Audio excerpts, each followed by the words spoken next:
اسمعني كويس. مش أي صورة بتظهر قدامك صدفة، ومش أي ست بتلفت نظرك من غير سبب. الست اللي شايفها دلوقتي دي مش بس جمال، دي حضور، دي قوة هادية، عارفة هي مين ورايحة على فين. فيت في قلب دبي، وسط الزجاج العالي والنور والسرعة، هي واقفة ثابتة، ولا مستعجلة، ولا محتاجة تثبت حاجة لحد.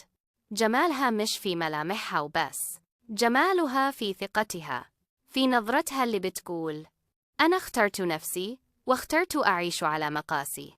في طاقة حوالينها بتشد العين، طاقة أنوثة راقية، مش صاخبة لكن مؤثرة. الكون بيفتح أبواب للناس اللي عارفة قيمتها، واللي ما بتطلبش الإذن علشان تلمع. يمكن الرسالة دي جاية لك أنتي، علشان تفكري ليه تقللي من نفسك وليه تأجلي حلمك. افتكري دايماً، الأنوثة قوة، والثقة اختيار، واللي يعرف قيمته الدنيا كلها توسع له الطريق.